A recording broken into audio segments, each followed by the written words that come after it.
Bonsoir à tous. C'est bon, vous êtes bien installés, confortables.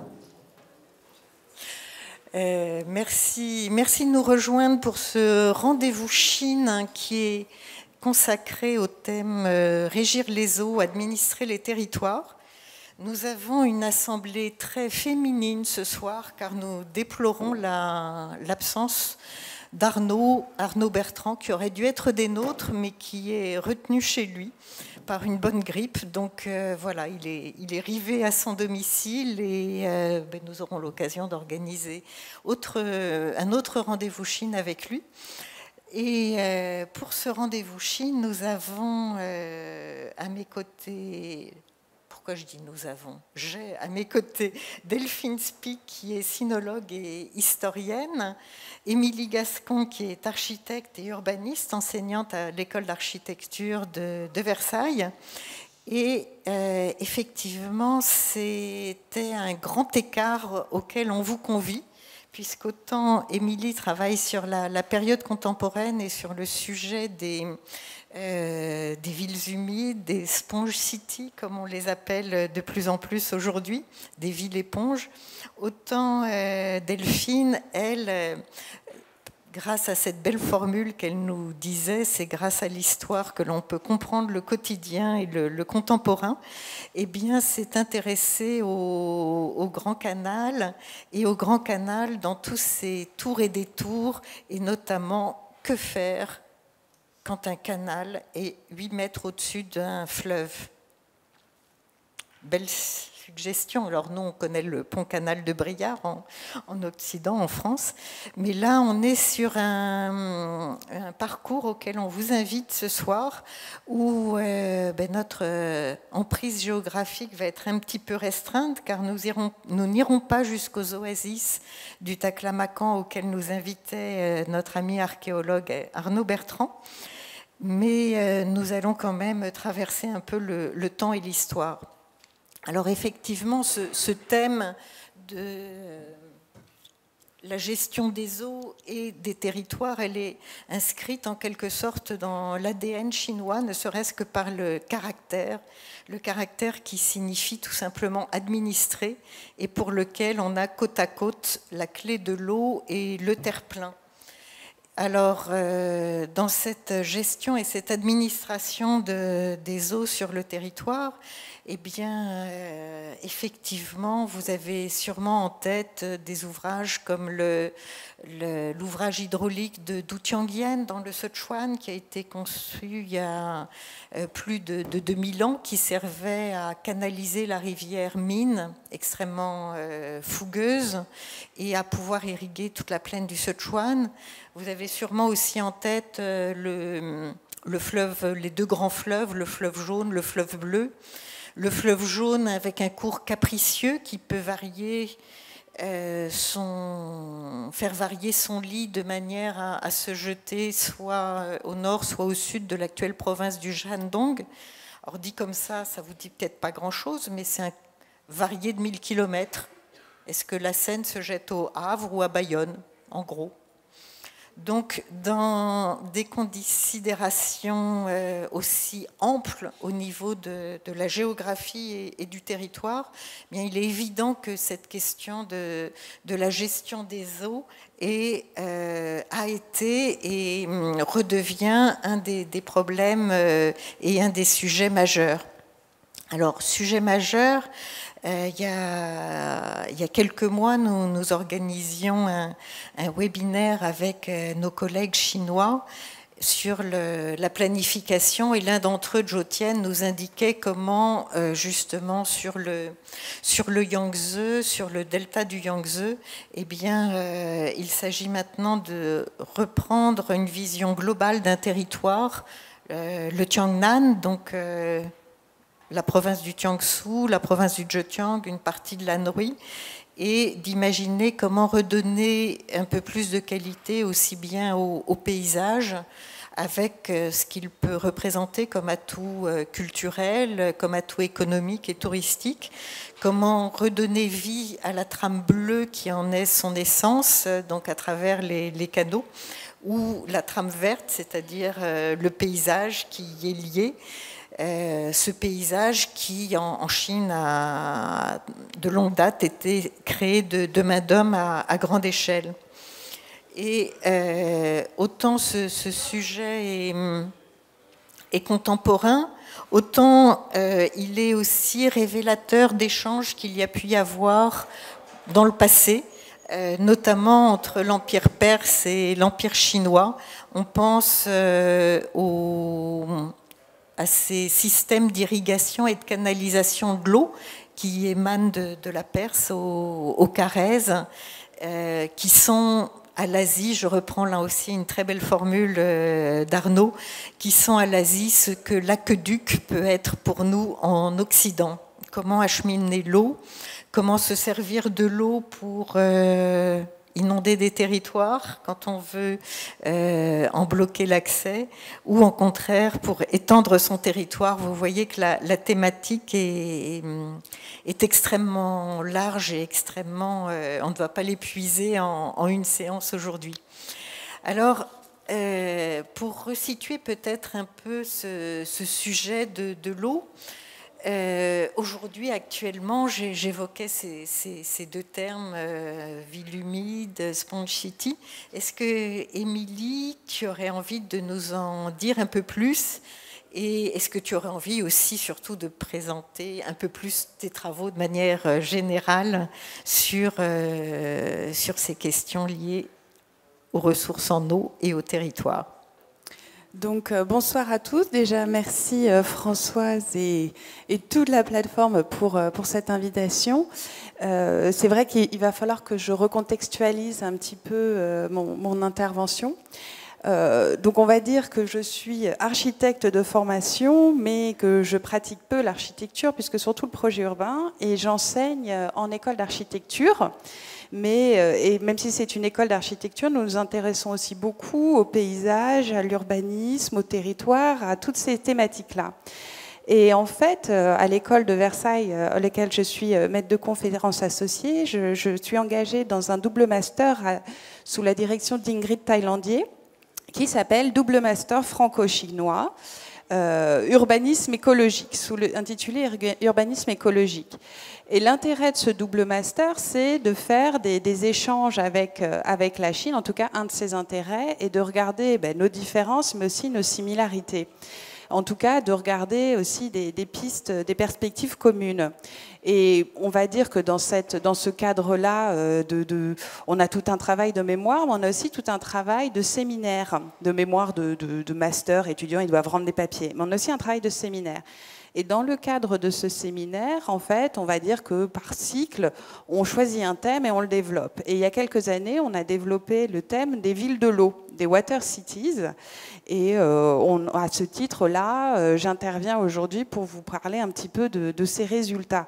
Donc il y a des résultats d'étudiants, en fait tirés d'un séminaire, mais il y a aussi le fait que, anecdotiquement, moi je travaille beaucoup sur les questions de l'eau et des territoires, l'eau en ville, les paysages, etc., les liens entre architecture, paysage, pratique, théorie, etc. Donc ça, c'est pour, on va dire, le contexte de mon intervention. Et par rapport à ça, c'est vrai que moi, j'aimerais vous inviter au voyage de l'intégration de l'eau dans la gestion des territoires, puisque c'est un voyage qui est assez passionnant, qui relie à la fois histoire et prospective, géographie et, on va dire, conception plus prospective.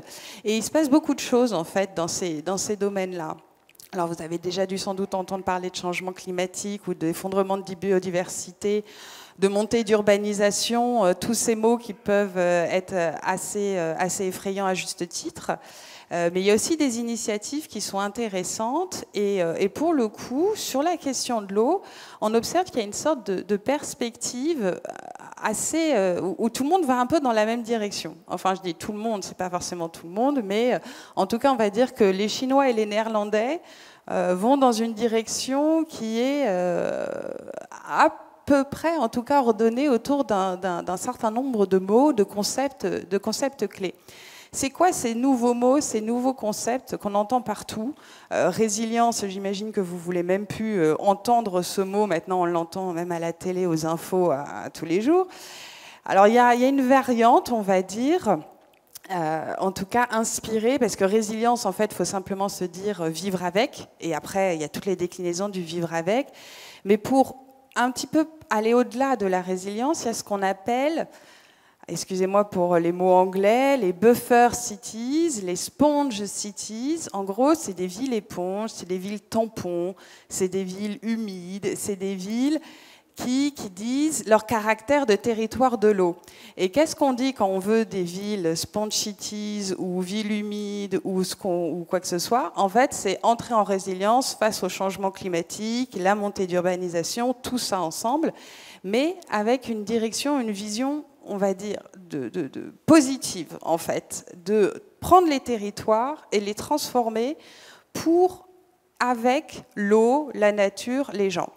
Et si je vous raconte un petit peu toute cette histoire, c'est je pense qu'on va en parler plus à même, mais il faut aussi se dire que ce sont les paysagistes qui nous embarquent dans toute cette histoire. Alors vous devez peut-être penser aux ingénieurs, gestionnaires néerlandais, spécialistes, maîtres de l'horlogerie de leur territoire. En Chine, il y a une personne qui est, si on doit à chaque fois parler d'une personnalité, en tout cas, il y a une personnalité, le professeur Yu et son agence Turenscape, qui est mondialement connu et reconnu. Il est par exemple, je crois, professeur à Harvard, etc. Donc il ne faut pas se dire que c'est un milieu isolé, loin de là. Mais ce sont les paysagistes qui nous entraînent dans des histoires de transformation des villes et des paysages, et je crois qu'on va un peu en parler plus à même. Pour vous dire donc deux mots, c'est en gros, on essaye d'arrêter de faire de la canalisation, du drainage, tout par le génie civil, et on essaye d'utiliser les territoires, les sols et leurs capacités pour tout simplement vivre avec. Donc l'eau reste sur place et on compose avec, plutôt que l'évacuer aussi vite que possible. On la capte, on la store, et une fois qu'on a de l'eau, on peut l'utiliser, la réutiliser, recharger les nappes, s'en servir en été, gérer les inondations. Enfin voilà, c'est simplement des territoires capables. Donc il y a tout un tas de concepts, mais il faut retenir que les paysagistes rentrent dans le jeu et réapprennent à tout le monde à lire des territoires, à lire des villes, lire des quartiers. Et comment ça fonctionne, tout ça? Il y a des processus dans le sol, dans les climats, dans les arbres, et c'est à l'homme de s'adapter à tout ça. Bon, je pourrais en parler des heures, mais malheureusement, il faut un petit peu raccourcir. Mais je pense qu'on peut rebondir sur d'autres choses. Mais ce qui est assez intéressant aussi avec toutes ces histoires de sponge, city, ville de l'eau, ville éponge ou autre, c'est, voilà, faut retenir la capacité, en fait, peu importe qu'on appelle ça un tampon ou une éponge, c'est des territoires qui sont capables. Alors c'est facile, entre guillemets, de parler de sponge cities pour les nouvelles villes, pour les territoires qui sont déjà habités, mais non, on va dire, trop anthropisés. Par contre, il y a des véritables défis aussi dans les cœurs urbains fortement développés. Mais tout le monde va un peu dans la même direction, avec la petite histoire quand même qui est assez intéressante, c'est que Sponge Cities, ça va être surtout utilisé par l'Asie, parce qu'en fait, il y a une culture du climat de mousson derrière, en fait, de l'eau qui tombe et des périodes sèches, humides, etc. En Europe, c'est vrai qu'on va plus parler de buffer ou de l'espèce de mot intraductible en français de tampon, c'est pas terrible. Mais voilà, on essaye, nous, avec nos climats européens, de comprendre comment, en fait, on est en train de passer de saison, été, hiver, automne, à plutôt, on a ces 4 saisons-là, mais en plus, on a des périodes sèches, en plus, on a des périodes humides. Et on a un peu ces deux cultures de climats complètement différents. Il faut avoir conscience qu'on ne parle pas des mêmes eaux, on ne parle pas des mêmes charges, on ne parle pas des mêmes plantes, on ne parle pas de tout ça. Mais le mécanisme de se dire nos territoires sont en évolution, les climats sont déjà en train d'être bouleversés, la seule chose à faire, c'est de recomprendre comment les territoires fonctionnent et collaborer ensemble, paysagistes, architectes, historiens, géographes, intéressés, habitants, pour redonner des capacités à nos paysages. Donc ça, c'est le grand topo général de ce qui se passe un peu dans le monde sur cette question, on va dire. Pour avoir une image, merci Émilie, une image un petit peu de cette agence Turenscape, pour ceux qui ont été à Shanghai, elle avait été en charge de la requalification des berges industrielles sur le secteur de l'exposition universelle en 2010. Vous en verrez tout à l'heure des images défilées sur le parc qui a été fait et qui avait notamment pour objectif de retraiter des eaux qui étaient extrêmement polluées puisqu'on était sur d'anciennes emprises industrielles, tout en aménageant un espace qui soit un espace de promenade et de détente.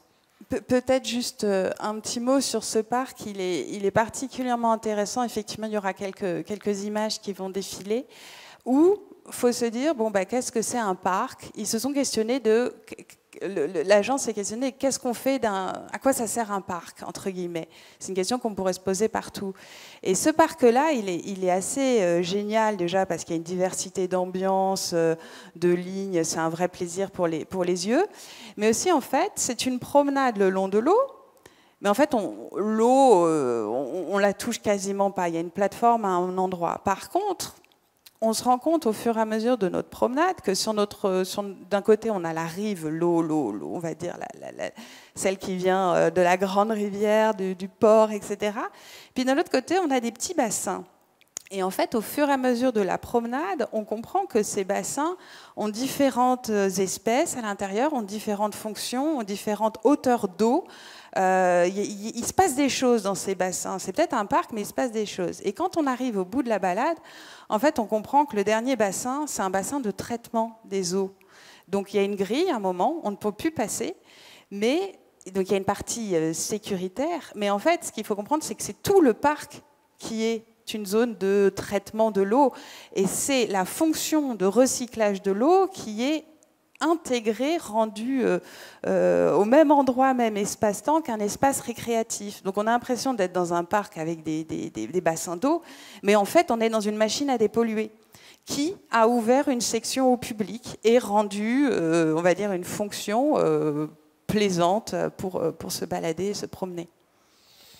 Tout à fait, l'accès au fleuve qui longtemps était interdit. Alors effectivement, le fleuve, je le dis de manière un peu générique, mais Delphine, toi tu l'as vu de manière beaucoup plus violente avec le fleuve jaune, et puis ce lien avec le Grand Canal. Qu'est-ce que tu pourrais donner comme grand point de repère pour nous parler de ces deux éléments, le fleuve jaune et le Grand Canal? Déjà, merci de m'avoir invité à participer à cette discussion qui commence très bien, qui risque d'être très intéressante. Je vais juste vous donner quelques éléments sur mon travail. D'où je viens. Alors moi, j'ai travaillé d'abord sur une ville, Tianjin, et je me suis intéressée à l'eau dans la façon dont, en fait, on avait utilisé, comment les gens avaient modernisé l'adduction d'eau, l'eau qu'ils utilisaient au quotidien. Voilà. Puis après, j'ai arrêté de travailler sur Tianjin et sur l'adduction d'eau moderne, donc l'eau au robinet, en fait, au début du XXe, quand ça commence, pour m'intéresser davantage sur des questions plus d'ordre technique, historique sur le Grand Canal, le fleuve jaune. En fait, je m'intéresse à un personnage en particulier, dont je vous parlerai un petit peu après. Et c'était un peu... j'étais partie d'un point de me poser quelques questions sur ce personnage. Est-ce que c'est un technicien? Qu'est-ce que ça veut dire être un expert en hydraulique à une époque, quand on est autre chose à la fois? Et puis, ce fleuve et ce canal qui se croisent, est-ce que c'est commun? Est-ce que c'est problématique? Et en quoi est-ce que ça l'est? Alors, je commencerai par dire que, en fait, tous les fleuves bougent. Un fleuve, c'est pas quelque chose qui est stable, enfin, plus ou moins en fonction de la quantité de sable, de matière qu'il y a dedans. Mais tous les fleuves bougent, quasiment. Et c'est pour ça que, justement, à partir du moment où on a eu les moyens de le faire et une ingénierie moderne, on a essayé de les canaliser, de les bétonner pour éviter qu'ils bougent, justement. Mais naturellement, les fleuves bougent. Les grands fleuves qui sont très alluvionneux, le Mississippi, l'Amazone, le fleuve jaune, ils bougent beaucoup, ils peuvent bouger extrêmement. Et donc oui, le fleuve jaune, pour reprendre ce que disait Françoise, il faut voir qu'entre à peu près au niveau de l'an 1000, alors je ne sais peut-être pas la carte de la Chine, mais vous avez Pékin, puis vous avez une péninsule qui s'appelle le Shantung, et donc le fleuve, il allait vers Pékin.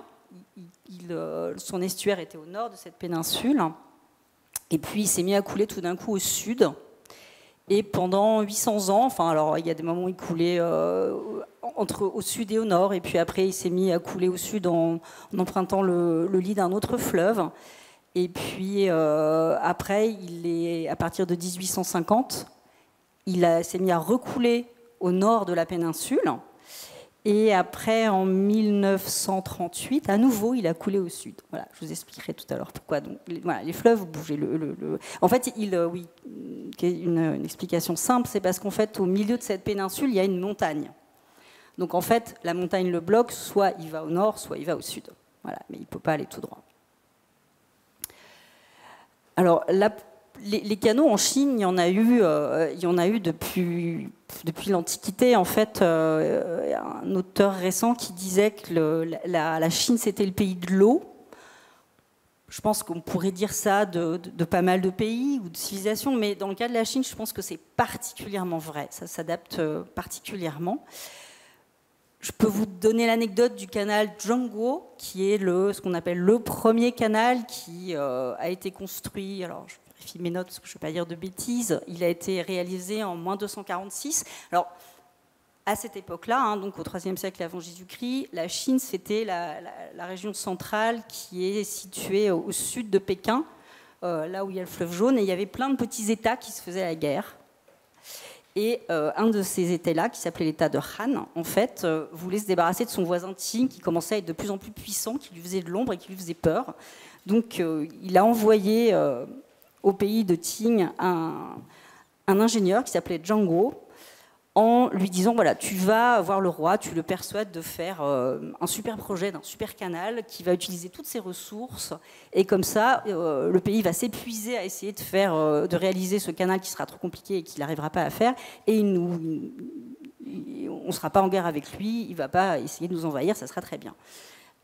Mais ça n'a pas marché comme ça. En fait, Zhang Guo était un très bon ingénieur, il a construit un canal qui relie en fait deux rivières en fait. Vous avez une montagne au milieu, vous avez deux rivières, et en fait il a créé un canal au milieu qui a permis d'irriguer. Ces rivières s'appellent la Ting et la Luo, mais bon, c'est pas très important. Il a créé ce canal, ça a été assez long, ça a duré plusieurs dizaines d'années, mais il a réussi à l'achever, et grâce à ce canal, en fait, le pays de Ting a pu irriguer énormément de terres. Donc ça a permis au pays de s'enrichir, d'avoir plus de population, d'avoir plus de richesses. Et à terme, c'est ce pays qui a justement unifié la Chine et créé l'Empire en moins 221 avant Jésus-Christ. Bel exploit. Voilà. Alors, les canaux, ils peuvent avoir plusieurs utilités. On les utilise soit pour irriguer, justement, dans des endroits qui sont un peu arides ou qui sont un peu éloignés, on y amène de l'eau pour pouvoir cultiver dans des endroits où normalement on ne pourrait pas. Pour le transport aussi, bien évidemment, on peut transporter des marchandises, des troupes aussi. On l'utilise principalement pour ces deux raisons, en fait. Ou alors pour aussi repousser l'adversaire. Alors là, je vais vous parler du fleuve jaune. Donc le fleuve jaune, en Chine, vous avez deux grands fleuves. Vous avez le fleuve jaune qui est au sud de Pékin, mais qui fait une espèce de boucle et qui va donc se jeter au nord de la péninsule de Shantung. Et c'est le fleuve du berceau de la civilisation chinoise. Parce qu'après, la civilisation chinoise se déplace vers le Yangtze, donc c'est le fleuve qui est plus bas, qui passe par Nankin et qui se jette dans le Delta, qui est un petit peu au-dessus de Shanghai. Donc vous voyez qu'avec le temps, en fait, on a un déplacement du centre économique et politique qui était plutôt au nord, enfin surtout économique, et qui petit à petit va descendre vers le Yangtze. Donc, sous les Song, alors la dynastie des Song, ça commence en 1918, donc c'est 10e siècle, 12e siècle. en fait, vous avez des tribus au nord, des tribus nomades qu'on appelait les Jurchen, qui deviennent assez turbulents et qui, à plusieurs fois, font des incursions et qui, à terme, vont d'ailleurs envahir une partie de la Chine du Nord. Et ça pose problème au gouvernement de l'époque. Le fleuve jaune, à un moment, rompt ses digues et inonde une bonne partie de la plaine qui va vers Pékin, de la grande plaine du Nord. Et en fait, il divague pendant assez longtemps et c'est très compliqué pour essayer de le remettre à l'intérieur des digues. Les ingénieurs n'y arrivent pas. Et puis, en fait, derrière, il y a toute une discussion au niveau de la cour, à savoir de qu'est-ce qu'on fait. Est-ce qu'on essaie de le remettre dans les digues? Ça va coûter beaucoup d'argent, ça va prendre longtemps. Là, il divague, mais d'un autre côté, il va vers le nord. Et plus il va vers le nord, en fait, plus en fait, il fait un peu de tampon contre justement ces nomades qui se rapprochent. Donc, en fait, il y a eu une discussion qui a duré, parce que cette divagation, elle a duré à peu près 80 ans. Il y a eu une transformation de l'idée de ce qu'on avait du fleuve entre quelque chose qui est simplement là qui devient un problème pour l'activité économique, à un outil politique qui va permettre d'arrêter les tribus du Nord. Et quand, quelques années après, en fait, les Jurchen envahissent véritablement la région, et ben, les quelques endroits où il y avait des digues qu'ils avaient réussi à reconstruire pour protéger le fleuve, ils les cassent pour justement limiter l'arrivée des Jurchen. Aussi pour une raison simple, c'est parce que c'était une région du coup assez marécageuse. Oui, c'est tout ce que je peux vous expliquer davantage. Du coup, comme le fleuve divaguait beaucoup, il n'y avait pas beaucoup de routes, c'était assez marécageux, c'était pas très pratique d'accès, à part en bateau. Et les Jurchen, c'était des gens du nord, c'était comme les Mongols, c'était des gens à cheval. Donc c'est clair qu'à cheval, dans ces endroits-là, c'était pas pratique. Donc le fleuve avait vraiment une fonction de limitation de l'arrivée de ces gens-là qui était très efficace. Et dans les années suivantes, ils ont quand même envahi la région et du coup la dynastie s'est repliée sur le sud du pays avec comme capitale Hangzhou. Et je vais juste finir là-dessus, la chose s'est répétée en 1938. Donc vous avez le fleuve jaune qui à nouveau passe au nord de la péninsule de Shantung. Il est encore endigué. Oui, le fleuve il est endigué, surtout plus on va vers l'estuaire, plus il est endigué, puisque plus il draine des alluvions, enfin de la matière. Et du coup, en fait, avec le temps, le lit du fleuve est à certains endroits à plus de 8 mètres au-dessus de la plaine. Donc il est contenu à l'intérieur de grandes digues, mais il est clair que quand il y a des brèches dans les digues, du coup, il coule dans la plaine, il inonde tout, donc c'est en général une catastrophe économique, humaine, puisqu'il inonde tout. Et après, l'eau est très difficile à évacuer, et il est très compliqué de le faire revenir après à l'intérieur des digues. Voilà, donc en 1938, le Japon a déjà envahi une partie du nord de la Chine, et Chiang Kai-shek essaie de trouver un moyen de limiter l'avancée japonaise. Et il va faire comme les Song, quasiment 800 ans avant, à un endroit précis, il va rompre volontairement les digues du fleuve pour arrêter la progression japonaise, puisqu'ils sont en manteau, en tank. Et il va y arriver, mais au prix de... alors là, il va y avoir des millions et des millions de morts. Hein, les chiffres varient entre 5 millions, 10 millions, c'est pas très bien. Et toute cette région-là va être sacrifiée, puisqu'encore maintenant, cette région juste en dessous du fleuve, c'est une région qui économiquement n'a pas vraiment repris. C'est pas une région économique. Il n'y a pas de... Il n'y a plus vraiment il n'y a pas de centre industriel, l'industrie n'a pas été développée là, et même au niveau agriculture et pisciculture, il n'y a pas grand-chose. Voilà. C'est une région qui a un peu été sacrifiée, ça va faire un siècle, et elle ne s'est pas vraiment remise de ces inondations. Et région sacrifiée, et puis on a aussi, tu nous l'indiquais, une différence à avoir en tête entre une Chine du Nord pauvre en ressources en eau et une Chine du Sud où au contraire les ressources en eau sont trop abondantes et difficiles parfois à maîtriser, à canaliser. Oui, alors il y a un déficit hydrique en Chine du Nord, c'est-à-dire qu'il pleut. Il pleut pas beaucoup et il pleut grosso modo mai, juin, juillet, un peu août, et puis très très peu en hiver. Donc le gros des précipitations se concentre sur quelques mois. Donc dans ce cadre-là, est-ce que le Grand Canal, il n'a pas cet objet, cette raison d'être de faire aussi liaison entre un sud desservi par un réseau d'eau et un nord où justement la navigation est complexe? Comment tu nous présenterais ce Grand Canal à travers l'histoire? Alors oui, tout à fait. Donc à partir de, on va dire, des souis et des sons, donc du 6e, 7e siècle après Jésus-Christ. Donc comme je l'ai un petit peu abordé, le centre économique, le centre se déplace du fleuve Jaune vers le Yangtze. Et donc la question devient comment approvisionner la capitale, qui à ce moment-là Luoyang ou Kaifeng, donc un peu vers l'intérieur des terres sur le fleuve Jaune. Comment approvisionner la cour, l'armée, et le moyen le plus simple pour transporter des choses assez pondéreuses, c'est des canaux. Et puis il y a aussi tout un symbole, et c'est encore plus vrai pour le Grand Canal après, c'est un peu l'emprise politique du Nord sur le Sud. Donc sous les Sui, en fait, il y a un canal qui est construit. En fait, il y avait déjà plein de petits canaux qui existaient à tous ces endroits-là, et ils sont reliés les uns entre eux. Les uns entre les autres jusqu'à Kaifeng. Et puis après, c'est beaucoup plus tard, en fait, c'est sous les Yuan. Donc les Yuan, c'est la dynastie mongole, qui n'est pas d'origine Han. Ce sont des Mongols. C'est celui qui va régner le plus longtemps, c'est Kubilai, donc c'est le petit-fils de Gengis Khan. Alors les dates précises, je ne sais plus, mais c'est 1279, 1368, voilà. En fait, eux, ils installent leur capitale à Pékin, parce que c'est des gens des steppes, ils préfèrent dominer depuis le nord, et ils vont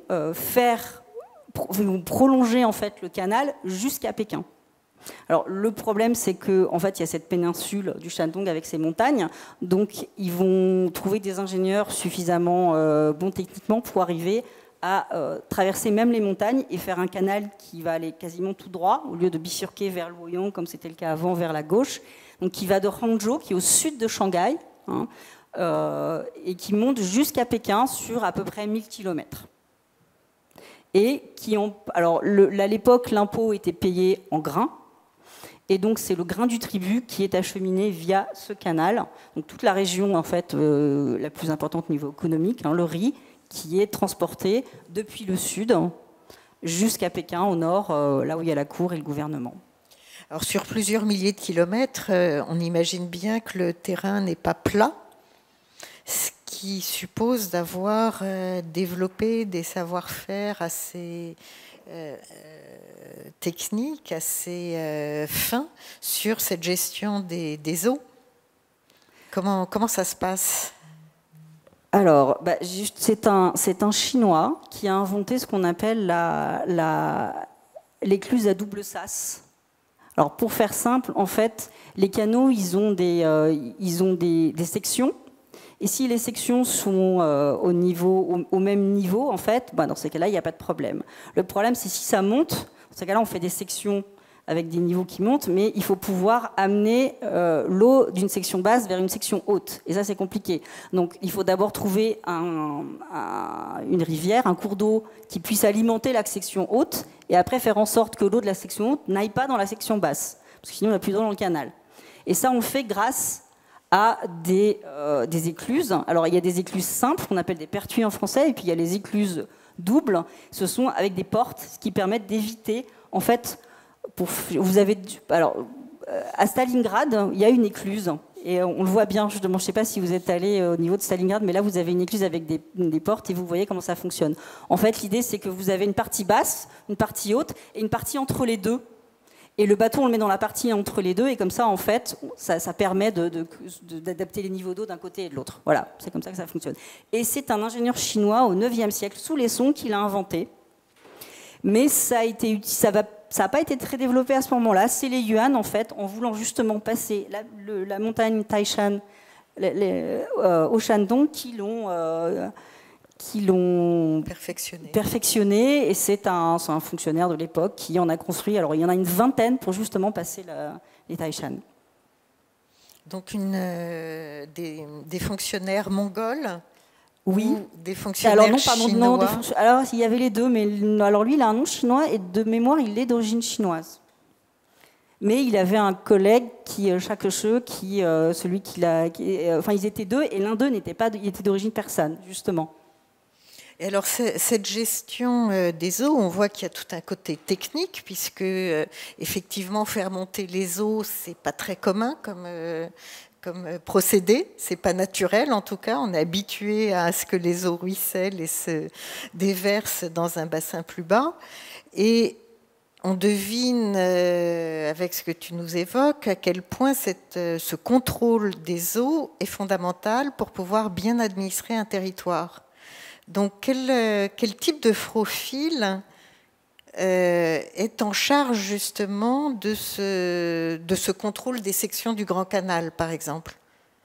Alors, ça m'amène à la... En fait, je suis venue à ce sujet particulier du Grand Canal et du fleuve jaune et de leur intersection, quand je me suis intéressée à un personnage. En fait, je cherchais des manuels techniques, parce que, en fait, j'ai travaillé aussi sur l'histoire des techniques, des manuels décrivant des outils techniques, des objets techniques, et je suis tombée sur un manuel qui décrivait des objets utilisés dans la conservation hydraulique, dans l'aménagement des canaux. Et à mon grand étonnement, en fait, ce petit manuel, qui est assez court, en fait, qui fait une 60aine de pages, il avait été écrit par un haut fonctionnaire mandchou, donc, qui a vécu dans la première moitié du 19e siècle, et qui s'appelle Ling Ting. Voilà, il a un nom mandchou, il n'a pas un nom chinois. Alors, je me suis un peu renseignée sur ce personnage qui m'a un peu intriguée. Et en fait, je pense que c'est un personnage qui, à bien des égards, est très intéressant parce qu'il est à la fois mandchou, donc il faisait partie. La dynastie mandchou, c'est la dernière dynastie qui a régné en Chine, donc de 1644 à 1912. Ce sont des allogènes, ce ne sont pas des Chinois Han, ce sont donc des gens qui viennent des steppes, des mandchous qui parlent le mandchou, qui écrivent le mandchou, qui ne sont pas du tout, qui sont pas des Chinois Han. Et lui, il est d'origine mandchou, mais je crois que sa mère est d'origine chinoise. Et il fait partie en plus de l'aristocratie mandchoue, il fait partie d'une des bannières les plus élevées. Il est descendant d'un roi Jurchen d'une dynastie antérieure, celle qui a envahi les Song, justement. Donc voilà, c'est vraiment quelqu'un qui fait partie de l'aristocratie militaire. Donc il est proche de l'empereur. Donc il a été élevé comme un mandchou. Il a appris à chasser, à tirer à l'arc. Il a toute la panoplie des guerriers mandchous. Mais en même temps, c'est un lettré chinois, comme la plupart des mandchous qui étaient... Alors, ils n'étaient pas sinisés, c'est un débat qu'on pourrait avoir après sur est-ce que les mandchous sont devenus totalement sinisés ou pas. Moi, je dirais qu'ils l'étaient en partie, mais ils sont restés mandchous. Ils ont gardé des caractéristiques mandchous, tout en étant devenus quand même très chinois. Donc lui, c'était un haut fonctionnaire, il avait réussi tous les examens pour atteindre les plus hauts postes de l'État. En Chine, depuis les Song, les hommes passaient des examens pour être fonctionnaires, donc pour servir l'État. Ce sont les Chinois qui ont inventé le système des examens. L'idée de recruter les meilleurs talents du pays pour gouverner, ça vient de Chine. Et donc lui, très jeune, il a réussi un de ces examens-là pour être très haut fonctionnaire. Et puis, il a d'abord travaillé à la capitale, à Pékin. Et ensuite, il a été en charge de ce qu'on appelait un circuit. En fait, il avait, on va dire, un certain nombre de préfectures qu'il surveillait au niveau des digues du fleuve jaune. Justement, il était en charge en fait de la surveillance des digues du fleuve. Et il s'en est plutôt bien acquitté, même si au départ, il avait l'air en tous les cas, dans ce qu'il a écrit plus tard, il expliquait qu'il ne savait pas comment faire, il n'avait pas la connaissance. Et puis, il est allé consulter beaucoup de traités traditionnels hydrauliques. Et pour apprendre. Alors moi, je pense que c'était plus que ça, parce qu'en fait, son grand-père était gouverneur d'une région du nord, du Shantung, et donc, en tant que gouverneur, il avait aussi la responsabilité de la protection des digues. Donc, c'était un fonctionnaire zélé. D'ailleurs, il est mort sur place. Au moment où il y a eu une brèche, il est mort sur place. Il allait régulièrement avec son grand-père contrôler. Et après, quand il a eu un poste, il l'a fait aussi. Et puis, comme il s'en est acquitté correctement, l'empereur l'a employé à quelques autres postes élevés. Il a été gouverneur, il a été juge. Et puis, après, l'empereur l'a nommé justement responsable de la section sud du Grand Canal. Alors le Grand Canal, comme il est très long, hein, je vous ai dit, il fait 1000 km, en fait, il était divisé en 3 sections. Il y avait la partie entre le Shantung et Pékin. Il y avait la partie du Shantung, parce que toute cette partie avec les écluses, et puis c'était assez, ce qu'on appelait un canal sommet, c'était assez compliqué, donc il y avait une personne en charge de ça. Et lui, il était en charge de la partie la plus au sud, qui était la plus longue, en fait, qui allait donc depuis la jonction entre le fleuve Jaune et le Grand Canal jusqu'à Hangzhou. Et il s'en est plutôt bien acquitté, puisqu'il a été nommé en 1833, ce poste, et il est resté jusqu'en 1843. Et 10 ans dans un poste comme ça, c'est une durée très très longue. Alors en moyenne, les fonctionnaires et les hauts fonctionnaires, ils restaient 3-4 ans en poste et ils faisaient tout l'Empire. Et ce poste-là, la plupart des gens partaient au bout de quelques années parce qu'en général, rapidement, il y avait une brèche quelque part, des inondations, et donc ils étaient mutés ailleurs. Oui, donc un personnage assez emblématique et passionné dès son enfance par le sujet, et à même de pouvoir appliquer un savoir-faire technique sur un territoire. Oui, alors ce savoir-faire technique, en fait, je me suis intéressée au personnage par ses livres, et en fait, à la fois, comment dire ça, il a réussi à restituer à la fois une connaissance qui était livresque et une connaissance pratique, en fait, qui jusque-là n'avait jamais été mise par écrit, parce que, ce que je vous ai pas précisé, les gens qui travaillaient sur le Grand Canal, en général, c'était souvent des militaires qui étaient en charge de la protection du canal. Et puis, c'était après des techniciens, des gens qui étaient, c'était pas des clans et des familles, en fait. Ça se transmettait de père en fils. Et c'était un savoir qui était exclusivement oral. Il n'y avait rien d'écrit. Et le problème des très hauts fonctionnaires qui avaient en charge tout ça, c'est que quand ils arrivaient sur place, en général, eux, ils avaient eu des postes très différents avant. Ils connaissaient absolument rien au sujet. Et ils devaient compter sur leurs subalternes pour vérifier que tout se faisait bien. Or, parfois, il y avait des soucis parce que le nombre de personnes recrutées pour creuser un nouveau canal n'était pas assez nombreux, parce qu'on n'avait pas prévu assez de matériel, de fascines, de branchages, de pierres pour colmater une brèche. Donc c'était parfois assez compliqué. C'est ce que lui relate dans ses livres. Et en fait, il n'a eu de cesse à chaque fois qu'il allait faire des vérifications, c'est de demander, d'interroger les gens sur leur savoir et de récolter ce savoir. Et il en a fait justement cet tout petit ouvrage, cette petite opuscule sur les objets, où il explique aussi les saisons, à quelle saison on fait plutôt ce travail-là, ou plutôt celui-là, ou plutôt... Donc oui, il a eu cette... Ce qui est assez étonnant pour un très haut fonctionnaire, parce que les très hauts fonctionnaires, en général, l'aspect pratique et technique, c'est quelque chose qui les intéressait pas tant que ça. Alors si, d'un point de vue d'érudition, parce que chez les hauts fonctionnaires, ils s'intéressaient souvent, à cette époque-là, comme sous les Qing, mais sous les Ming aussi, c'était plutôt de la curiosité lettrée. Mais ça allait difficilement au-delà. Chez lui, on sent quelque chose qui est plus que de la curiosité lettrée. Ce qui est pas commun. Oui, donc c'est une gestion des hommes, une gestion des savoir-faire, et cette gestion aussi qui s'inscrit dans le temps. C'est-à-dire qu'il y a des travaux qu'on peut faire à certaines saisons et pas à d'autres. Oui, tout à fait. Une gestion des équipes aussi. Voilà, pour vous dire, en fait, les bateaux du tribut, alors ils partaient de Hangzhou, et puis ils arrivaient à Pékin. C'était en général, ils passaient en juin.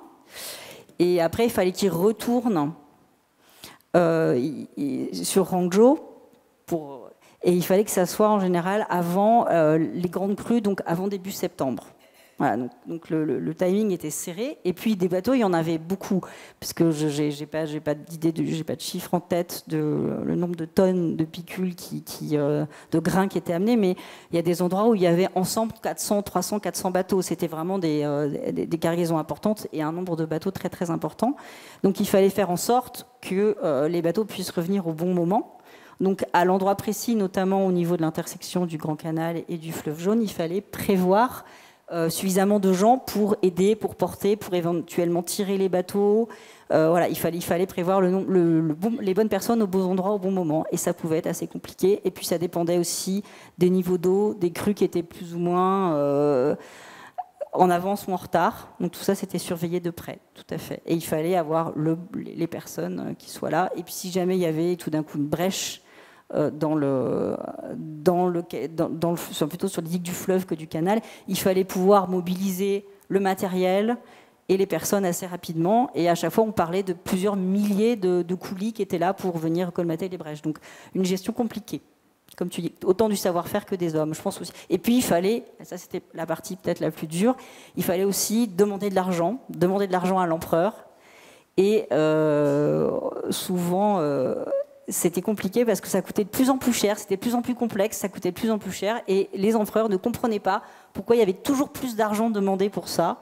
Donc il y avait des mauvaises langues à la cour ou des fonctionnaires jaloux qui avaient tendance à dire qu'une partie de l'argent devait être récupérée et utilisée à autre chose.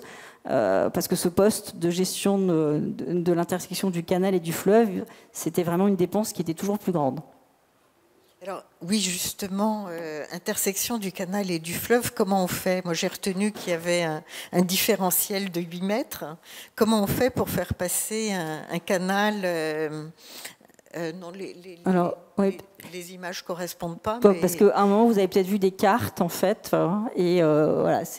Et ben, en fait, c'est. Alors, il y a un peu l'équivalent en France, par exemple, sur le canal du Midi, vers Béziers, vous avez aussi un endroit où il y a 14 écluses. Parce qu'il y a un moment où il faut monter aussi, il y a un canal sommet et ça redescend. Donc, en fait, vous avez comme ça une série d'écluses, donc de sections, en fait, qui montent. Et par palier, en fait, ce sont des paliers. Comme ça, et on en a 7-8. Alors, le site existe encore? Oui, pardon, une chose que je n'ai pas dite. Alors, en fait, la difficulté, c'est que non, on peut se baser pour étudier cette ancienne intersection sur les cartes de l'époque. Parce que, comme je vous ai expliqué, donc, Lingting, en fait, il est travaillé donc, vers 1838. Donc, à ce moment-là, le fleuve Jaune passait au sud de la péninsule du Shantung, et donc croiser vous aviez le fleuve qui était horizontal et le canal qui était vertical, qui remontait. Donc cet endroit-là n'existe plus, puisque à partir de 1850, le fleuve s'est mis à couler à nouveau au nord de la péninsule. Donc le croisement avec le fleuve Jaune a changé d'endroit. Bon, après, il y a eu l'épisode de 1838, mais passons dessus. Et maintenant, il coule toujours dans le nord, au nord de la péninsule. Donc l'endroit que j'étudie n'existe plus en fait. Vous avez un lac qui s'appelle oui, parce que tout ce que je n'ai pas précisé, il y avait un fleuve qui était parallèle, enfin une rivière, on va dire, qui était parallèle au fleuve Jaune, mais un petit peu en dessous, qui s'appelle la Huai, en fait, qui a été souvent emprunté par le fleuve Jaune quand il se pérégrine, enfin. Il déambulait au sud de la péninsule. En fait, il a souvent emprunté le lit de cette rivière. Au point qu'à un moment, on ne savait plus si c'était la Huai ou si c'était le fleuve Jaune. Bon, et pour faire court, en fait, pour alimenter le canal, à un moment, on a décidé de récupérer l'eau. Parce qu'à cet endroit-là, comme il y avait beaucoup d'alluvions, il y avait une espèce de lac qui s'était créé. Donc on a gardé le lac qu'on a fermé pour pouvoir alimenter plus régulièrement le canal et utiliser l'eau du canal. Alors ce lac, il existe toujours. Mais il est au bord du canal qui existe toujours, mais l'intersection n'est plus là puisque maintenant l'intersection elle est au nord de la péninsule. Donc c'est un lieu qui n'existe plus en fait. Il y a une plaque là où il y avait la direction du canal sud.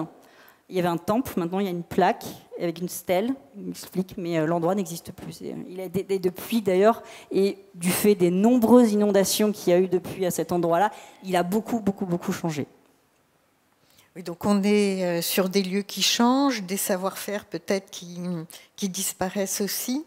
Est-ce que l'une ou l'autre, vous auriez idée à partir de quand on commence de nouveau à se préoccuper à la fois de l'eau et du paysage?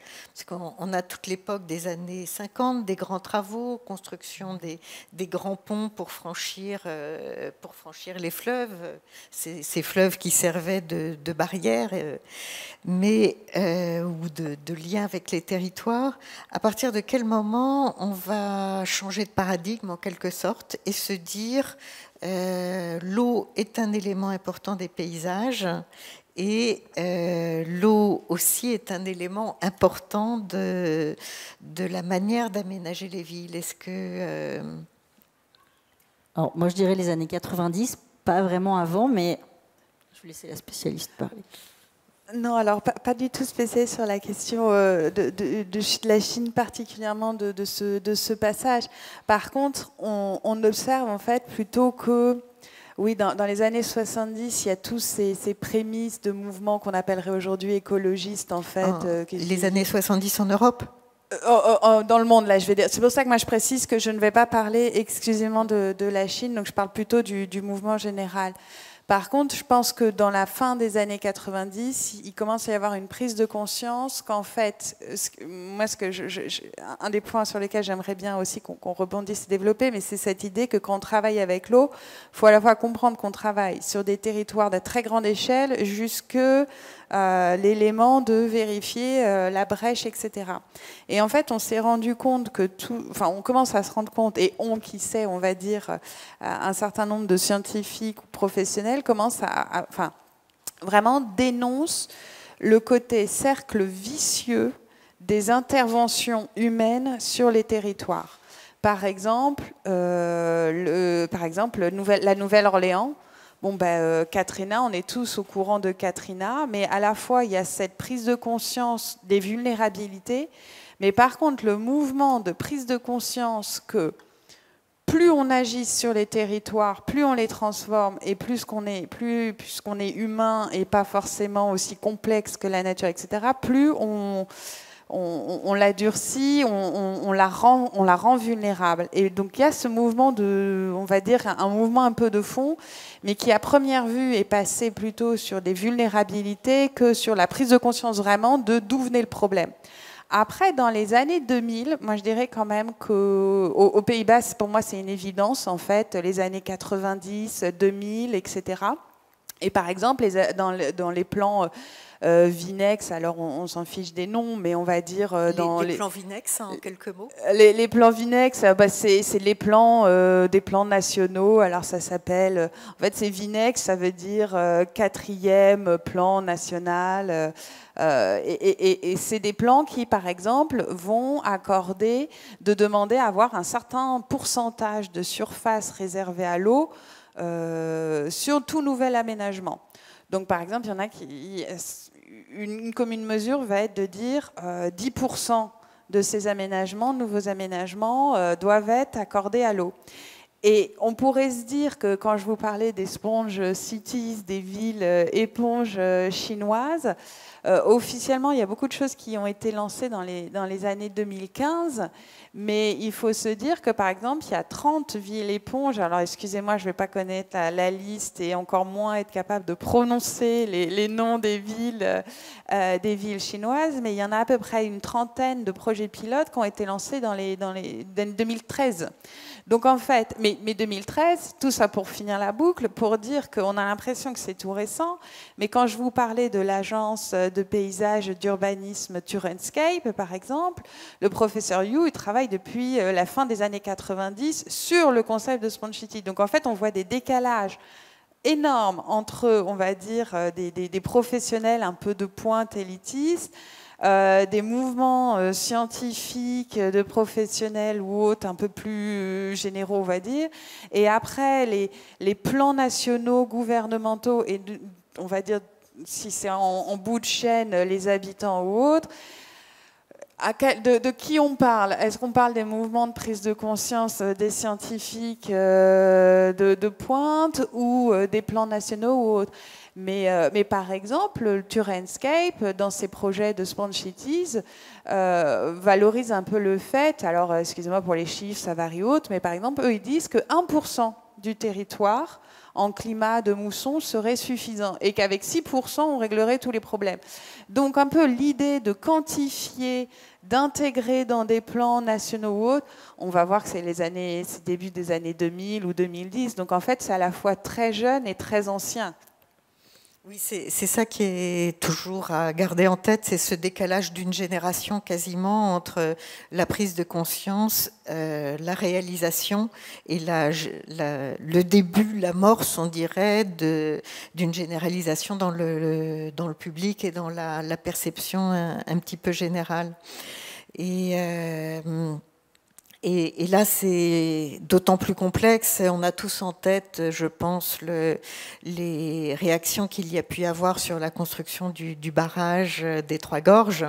On est au début des années 90 et le projet passe à peine avec une majorité qui est toute relative pour la Chine, au début des années 90. Donc ça montre bien que même si la Chine sort à l'époque depuis peu de cette période de fermeture dans laquelle elle était à l'issue de la révolution culturelle, donc de l'ouverture vers d'autres pays, on est encore loin d'avoir les visions qui vont apparaître beaucoup plus tard en Occident sur ces sujets. Et je dis ça d'autant plus volontiers qu'on a dans la salle une grande experte des travaux sur le barrage des Trois Gorges qu'on n'a pas encore mentionné jusqu'à maintenant. Donc bon, ces questions sur faut-il maîtriser les eaux et quels en sont les impacts, faut-il les utiliser en termes d'énergie, en termes de ressources, comment faire avec. J'ai l'impression que c'est au cours des 3 dernières décennies, finalement, que ces questions se posent de manière vraiment beaucoup plus complexe et, comme tu le disais, à plusieurs échelles. C'est-à-dire qu'il s'agit non seulement de parler de l'eau, non seulement de parler des moyens de pouvoir canaliser, contraindre ou limiter les déplacements de l'eau, mais aussi de faire avec, et de faire avec par rapport à un territoire qui est très variable. Si on est dans le nord-ouest de la Chine qui est désertique, les sujets sont bien différents de celui du bassin du Yangtze qui est déjà extrêmement riche en lacs et en canaux de toute nature, mais aussi extrêmement peuplé, avec une densité de population forte. On a aussi l'argument du tourisme qui vient au premier plan, puisque ce sont des paysages qui, en tant que tels, sont des paysages assez multiples. Tu nous en diras, je pense, un mot tout à l'heure, Émilie, mais cette organisation que l'on peut avoir autour de l'eau, c'est un rafraîchisseur naturel. On peut s'arrêter pour flâner dans des galeries, mais on a besoin d'être protégé du soleil. C'est aussi un lieu qui est un lieu en mouvement, donc on a besoin de pouvoir transporter des personnes, les arrêter. On ne stationne pas les personnes et les marchandises au même endroit, ce qui amène à avoir des formes urbaines qui sont extrêmement diversifiées, tout en étant dans des réseaux qui sont extrêmement différents. Alors je fais une petite étape là sur cette chronologie que tu nous dressais. Effectivement, je peux témoigner qu'au début des années 2000, la toute fin des années 90, début des années 2000, le patrimoine mondial devient aussi un instigateur pour réfléchir autrement sur le sujet. La Chine est donc un des acteurs importants et qui prend de plus en plus d'importance. Et je me souviens du Centre du patrimoine mondial demandant à un professeur réputé en Chine, le professeur Zhuan Yisan, de réfléchir sur un ensemble territorial, naturel et culturel qui puisse faire partie des patrimoines référencés par le patrimoine mondial. On est à l'époque en 1998. Et face à une problématique qui est de plusieurs ordres, de plusieurs natures, à la fois une politique à mettre en place, administrative. Le professeur Zhuan a une très très forte connaissance des lieux, il en est lui-même issu, je crois qu'un de ses ancêtres était là aussi un haut fonctionnaire, ça me fait penser à Lin Xing que tu évoquais, Delphine, haut fonctionnaire de la région. et lui-même a passé une partie de son début de carrière à arpenter le Tiangnan, à faire des relevés avec ses professeurs pour connaître cet habitat populaire qui va brutalement tomber en désuétude. Quelque temps plus tard, on est dans la période de la révolution culturelle où tout s'arrête. Et comment reprendre le fil avec cette histoire, reprendre le fil avec cette connaissance du territoire, c'est en quelque sorte l'enjeu qu'il se donne et qu'il donne aux personnalités qui l'entourent, à savoir les différents gestionnaires des sites, que ce soit les secrétaires du parti et les maires, prendre conscience de ses qualités, et on vient de les évoquer à travers l'histoire, qualités liées au savoir-faire, qualités liées à cette capacité d'adaptation à un milieu, je reprends ton terme banni, de résilience, mais d'utiliser effectivement l'environnement dans lequel on est pour donner un cadre de vie qui corresponde à une vie de qualité, qu'elle soit économique, sociale ou environnementale. Et moi, j'ai en mémoire donc cette toute fin des années 90, début des années 2000, où c'est par l'histoire et la culture que revient cet intérêt, en ayant justement cette envie de travailler à plusieurs échelles. Alors, travailler à plusieurs échelles, c'est comme si en France, on veut... c'est le travail qu'on a fait, en fait, sur le Val-de-Loire, quand il s'est agi d'étendre la protection qu'on avait sur quelques châteaux du Val-de-Loire à la vision d'ensemble sur l'ensemble du cours de la Loire, c'est-à-dire faire travailler des régions, des préfectures qui ont des intérêts qui ne sont pas forcément les mêmes, et de pouvoir avoir une logique.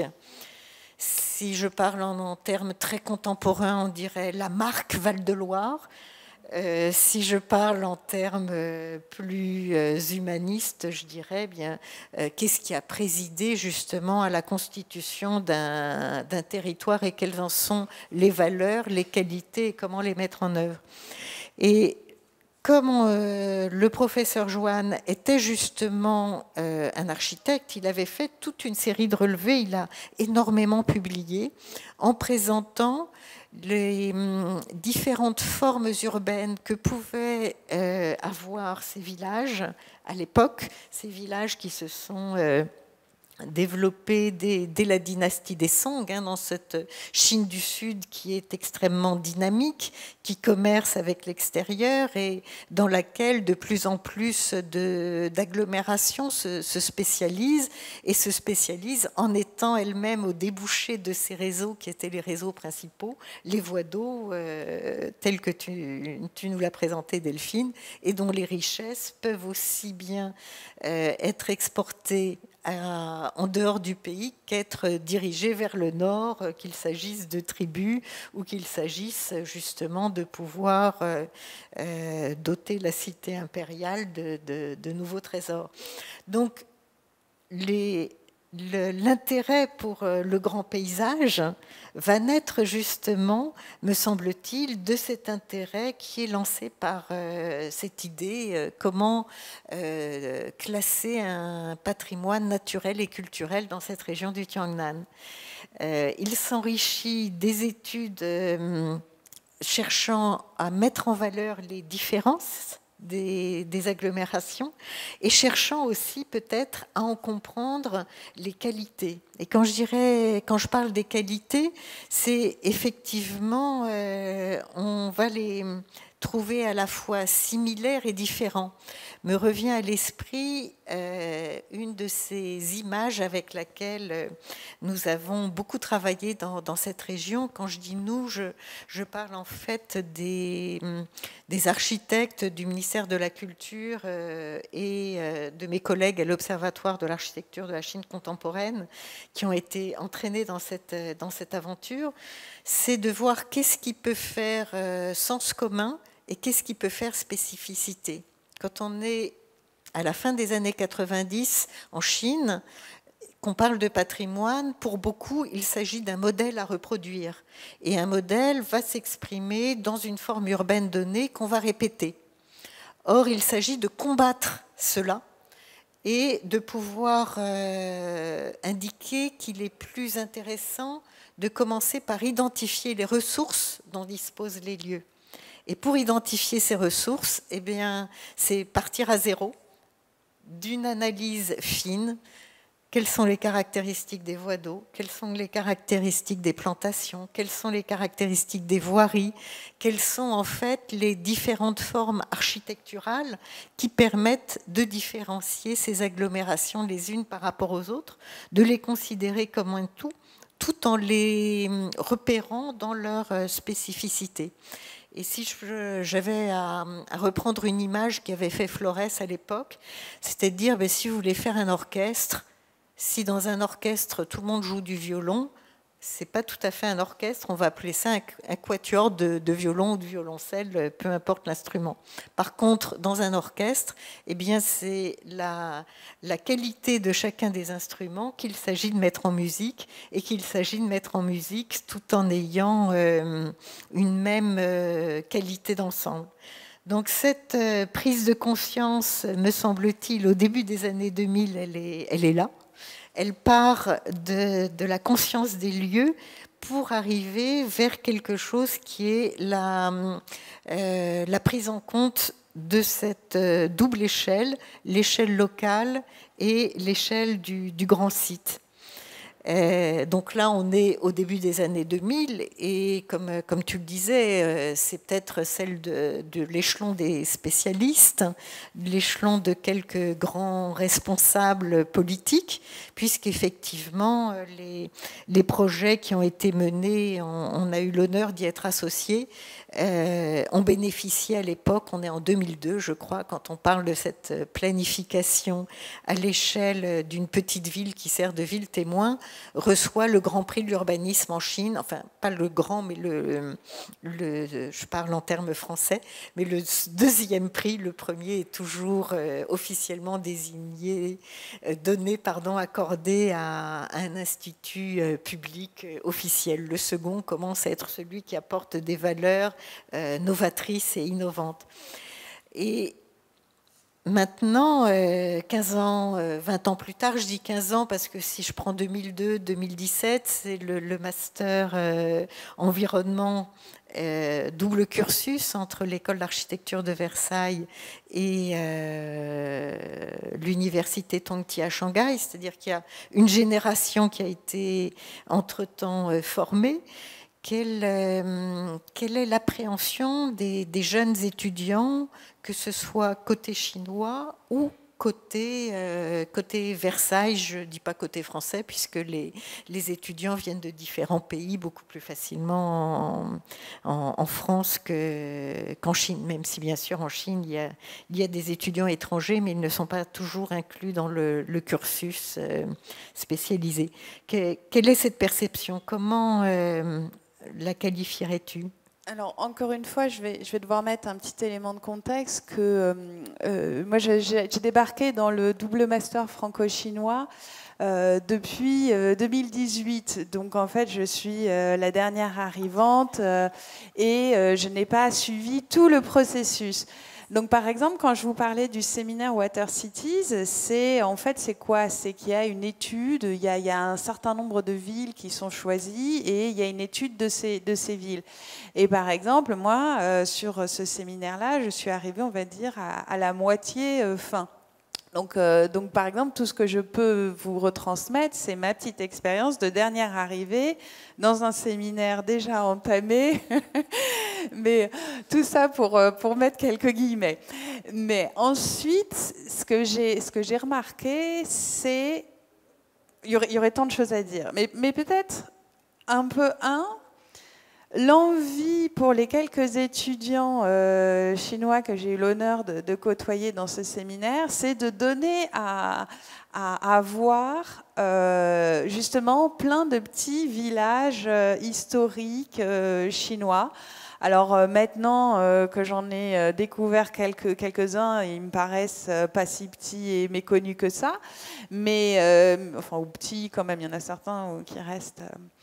Mais il y avait cette envie de dire voilà ce qui se passe historiquement chez nous. Et là où je dis que j'ai envie de le mettre en avant, c'est qu'en fait, ce séminaire, par exemple Water Cities, a rassemblé des étudiants internationaux de Versailles, des Chinois, bon, une sorte de melting pot. Et les étudiants choisissaient les villes qu'ils avaient envie d'étudier. Et on s'est retrouvé avec des ports, des métropoles, des tout petits villages touristiques. On s'est retrouvé un peu en tant qu'enseignants avec toutes les échelles et à nous de nous débrouiller avec ça. Mais donc je dirais que quand même on a eu cette... en tout cas, les Européens, on va dire, ont choisi les métropoles, Rotterdam, Berlin, Hambourg, et les étudiants de Tongji nous ont apporté la découverte de ces petites villes à une échelle très architecturale, très fine de premier abord. Et c'est peut-être là où il y aurait tant à raconter, mais le temps passe, parce que j'aurais à la fois envie de vous parler des résultats sur ces métropoles. Quand on parlait du temps qui passe, par exemple, quand le séminaire a commencé, on ne pouvait pas vraiment prendre les villes test des Sponge Cities, puisque les projets commençaient à peine. Donc, comment évaluer ou analyser des projets qui sont à peine lancés? Donc, c'était plus simple d'aller étudier les petites villes historiques que les projets innovants en cours. Je vous propose qu'on en reparle dans 5 ans ou autre, quand on aura refait un séminaire sur les Sponge Cities plus précisément. Mais il y aurait beaucoup de choses à raconter sur ces échelles de territoire et de métropole. Tout ce qui a été dit, le temps du projet, les sous, on voit bien que, ne serait-ce qu'à l'échelle nationale, par exemple, si on prend le cas de la France, 70%, en tout cas il y a quelques années encore, du budget pour la gestion de l'eau était accordé à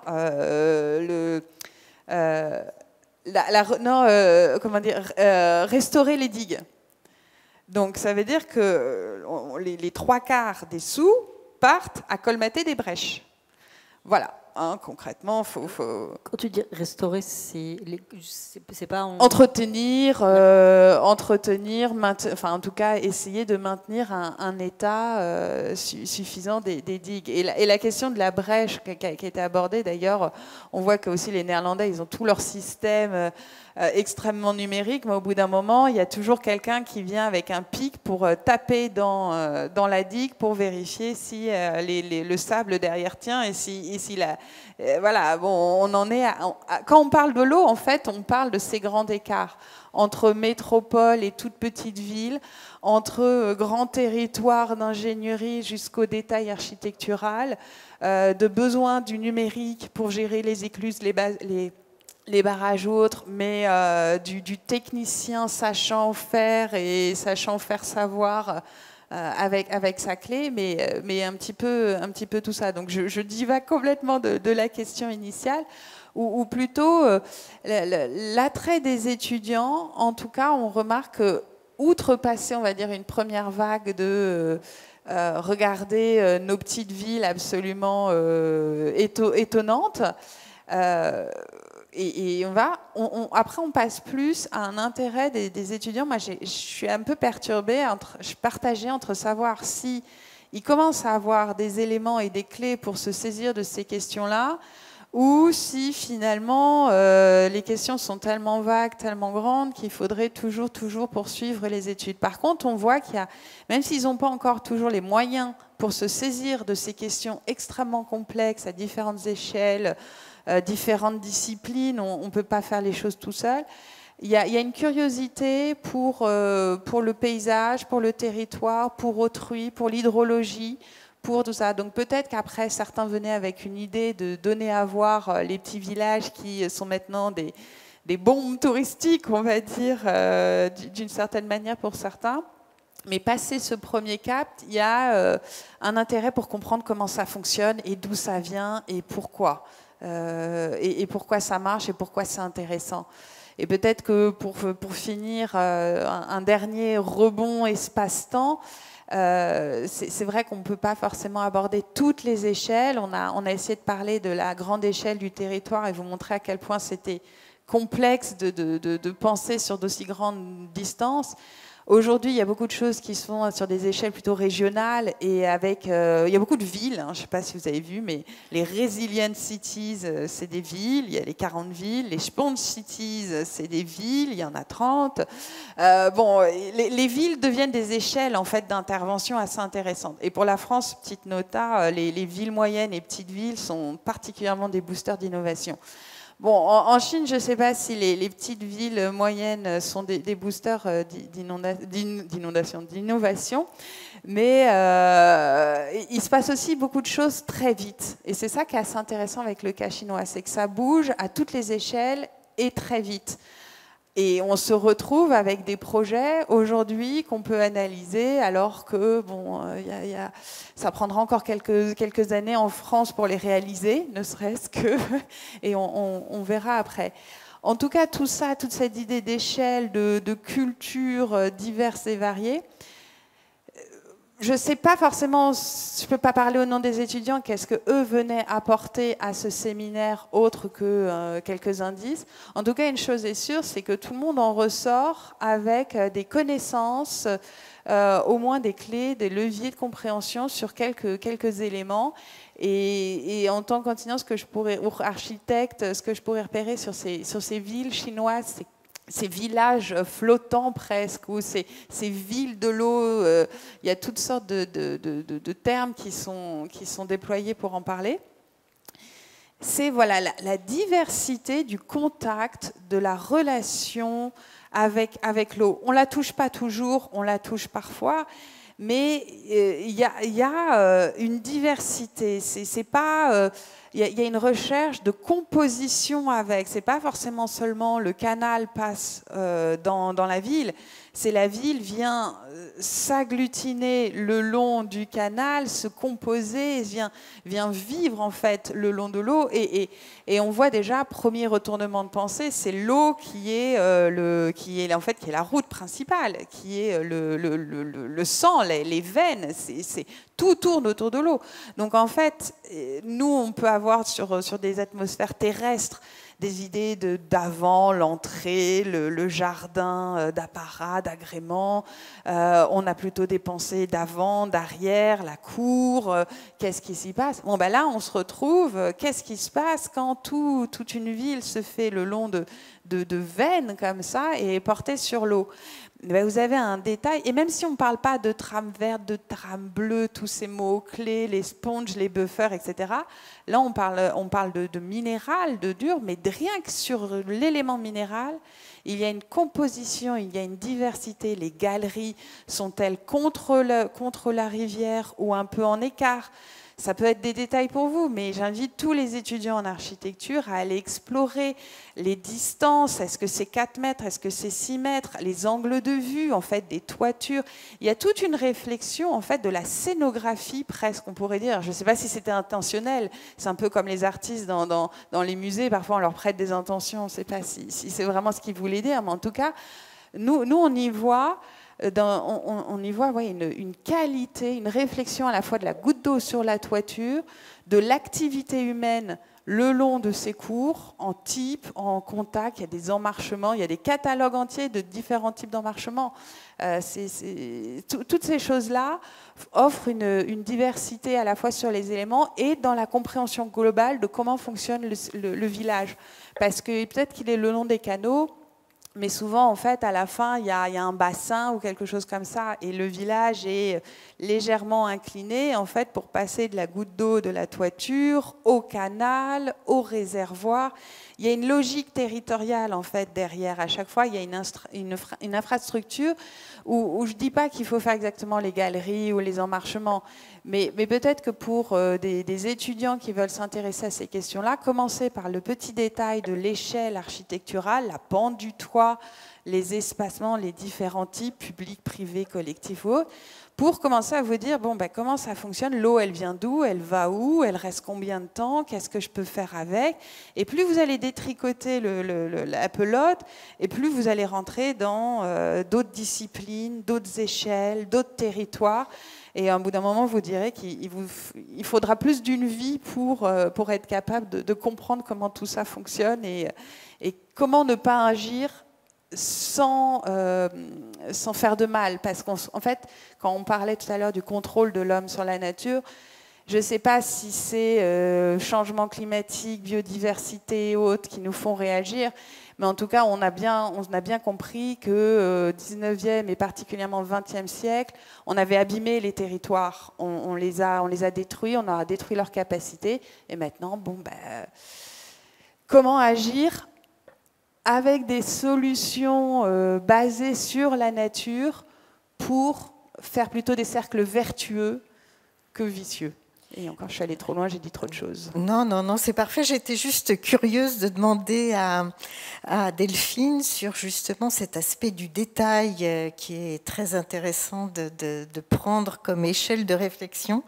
Dans les savoir-faire, quels sont les détails justement qui ont pu te frapper dans cette étude des travaux de ce haut fonctionnaire que tu nous citais, Lin Ching, et dans cette attention justement au quotidien et à l'usage, parce que je suis persuadée que cette connaissance des détails est aussi liée aux usages et aux contraintes tout autant qu'aux aspects esthétiques. Est-ce qu'il y en aurait ou des termes qui t'ont frappé parce qu'ils étaient particulièrement complexes à comprendre ou à traduire? Alors oui, pour ce qui est du vocabulaire. Mais d'abord, je voulais juste... Je pense que moi, ce qui me frappe dans la région... alors c'est valable pour la région du Jiangnan, donc le sud du Jiangsu, la région de Shanghai, mais c'est autour de Wuhan, il y a un peu ça, même si ça a changé. Donc la Chine du sud du fleuve jaune, on va dire, c'est quand même une Chine qui s'est construite autour des voies d'eau, parce que, et ça me frappe, parce que j'avais fait une étude sur les communications, les moyens de communication des personnes au 19e siècle, parce qu'à l'époque, on commençait en Chine alors il y a eu le chemin de fer à partir de 1900 pour faire court, et puis qui s'est développé jusqu'à Canton, mais qui a mis longtemps, on est arrivé à 30 ans, en 1937, le train à Canton, donc il se développe petit à petit. Et en fait, dans toute cette région-là, toute la Chine du sud du Yangtze, la première voie de communication pour les hommes, c'est l'eau. Largement, et même encore au début du XXe siècle, c'est encore le cas. Et c'est même pas des gros bateaux, c'est encore sur des petits bateaux. La plupart des voyages, des transports, tout se fait encore par bateau. Et sur le détail? Et sur le détail. Alors, sur le détail... Oui, tout était très important parce que, alors pareil, je pense à des exemples, c'est dommage, j'ai pas pensé à ramener l'ouvrage, parce que j'ai une version, ils ont édité le fameux livre sur les objets utilisés dans la conservation hydraulique en espèce de forme que sais-je. Il y a des objets qui m'ont intrigué, qui ressemblent à des bâtons avec des règles. En fait, c'est gradué, c'est des espèces de règles graduées, des grands bâtons. Et en fait, il y a des échelles très précises. Et alors, ça voulait. En gros, il y avait quelqu'un qui était sur le bord du fleuve. Il y avait une personne qui était chargée à tel endroit de la digue de mettre son bâton dans l'eau et de voir à quel niveau d'eau il y avait en fait. Et il y avait des seuils d'alerte.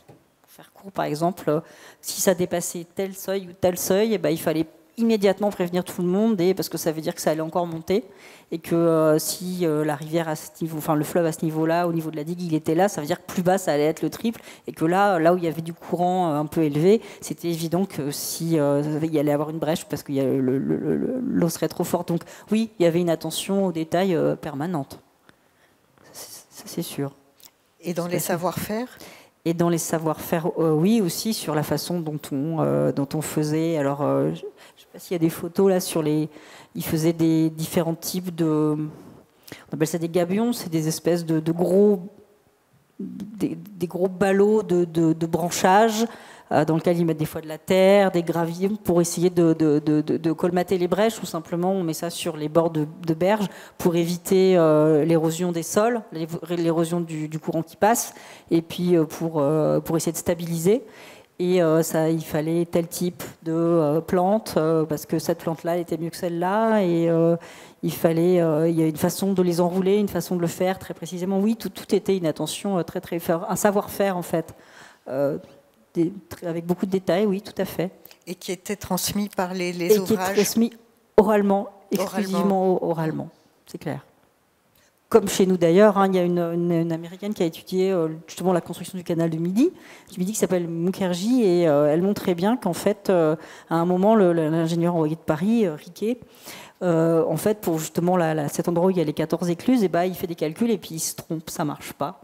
Et il n'arrive pas, l'eau coule pas. Et donc, en fait, il est allé chercher les personnes qui avaient le savoir-faire à ce moment-là. C'était les femmes, parce que dans les Pyrénées, c'est les femmes qui s'occupent des canaux.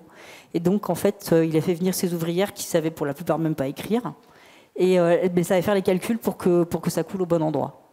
Donc, elles avaient le savoir technique, qui a été transmis oralement aussi. C'est plus la Chine, mais... Je me tourne vers vous parce que vous avez peut-être des envies de questionnement, des envies d'interrogation que vous voulez poser à l'une ou à l'autre. Et parce que vous êtes nombreux à être là en présence, donc en profitant du fait que vous soyez... ici, est-ce que l'un ou l'autre veut apporter des compléments? Soulever des nouvelles pistes d'interrogation. Le sujet est vaste, comme vous avez vu. Bonjour, je suis étudiant en architecture et patrimoine à Belleville. Je voudrais poser des questions sur... la gestion de l'eau ou des connaissances historiques liées à l'eau pour faire face au changement climatique au futur. Et comment, on dit ça, le politique, comment on bénéficie des savoir-faire historiques et comment valoriser la gestion de l'eau pour comment on dit ça, augmenter l'adaptation du changement climatique, notamment dans des villes modernes ou très urbanisées. Le deuxièmement, c'est offrir mesure vos discours. Je suis en train de réfléchir à la formation pour les étudiants parce qu'on est étudiant en architecture et patrimoine. On travaille beaucoup sur le patrimoine culturel qui est souvent lié à la nature, comme les châteaux dans le jardin, des châteaux dans le paysage. Mais franchement, on manque beaucoup de connaissances sur la science de la nature, la science climatique ou la science de paysagiste. Oui, peut-être c'est pas une question, mais juste une réfléchie sur la formation des écoles d'architecture en France. Mais peut-être le troisième, parce que quand on travaille, quand on travaille sur de l'eau, ça signifie qu'on travaille sur tout. Il comprend tout. Le territoire, l'urbanisme, le transport, tout. Et comment on travaillait en tant qu'architecte avec tous les spécialistes en même temps sur la gestion de l'eau. Merci.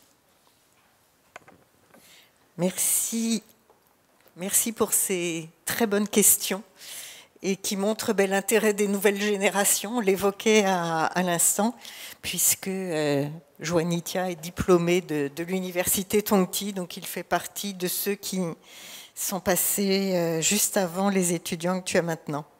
Oui, j'ai l'impression qu'entre guillemets, ces remarques, ces questions sont celles qu'on se pose. Enfin, moi, personnellement, je me la pose aussi à titre individuel. Je suis sortie d'une école d'architecture et je me rendais bien compte que je n'avais pas les moyens de travailler sur ces sujets. Donc, comment on fait? On va se former. Alors, on se forme où? On va se former dans des endroits, dans des institutions ou autres spécialisées, que ce soit en France ou en Europe.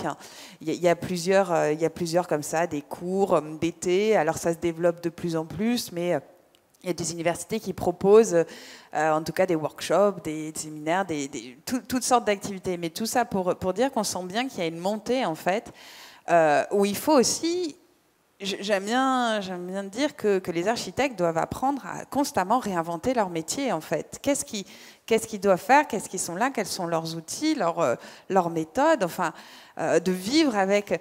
En tout cas, je parle notamment pour ceux qui travaillent sur le milieu urbain, puisque je ne sais pas si vous savez, mais en France, pour parler du cas français, ce sont les architectes principalement qui dessinent, qui conçoivent les villes. On fait un peu des distinctions entre le grand aménagement stratégique, la conception, on va dire, plutôt de l'ordre de la planification, et la conception, vraiment, le dessin. Ça ne sera pas toujours les mêmes personnes qui vont réfléchir aux différentes échelles ou autres. Mais en France, on voit bien que les architectes n'ont pas dans leur formation les outils. Donc, qu'est-ce que font les écoles d'architecture? Elles s'adaptent et elles commencent à mettre des cours. Mais pour tous nous qui sortons des anciennes promos, on doit apprendre par nous-mêmes. Et ce qui fait que ça entraîne la deuxième, comment est-ce qu'on fait? Parce que l'eau, c'est un sujet monde. Ben oui, ça touche à tout. Et même quand on pourrait dire, sauf à la sécheresse, ben là encore, on pourrait mettre un bémol, parce qu'en fait, un certain nombre d'épisodes caniculaires, l'été, viennent d'une mauvaise gestion des inondations l'hiver. Donc même quand on se dit, il n'y a pas d'eau, ben, en fait, il y a de l'eau. Et c'est un problème d'eau, en tout cas. Et souvent, de toute façon, le manque et l'excès sont liés, tout est lié à la qualité. Enfin, c'est un micmac, c'est un nœud. À titre personnel, puisque je peux que donner cet exemple-là, encore une fois, ben moi j'ai tiré sur un fil de la pelote, qui sont la question des inondations. Et en fait, je tire au fur et à mesure sur cette pelote à coup de formation, d'apprentissage, d'échanges, de conférences, de rencontres. Je parle beaucoup avec les paysagistes, beaucoup avec les hydrologues, beaucoup avec les gestionnaires.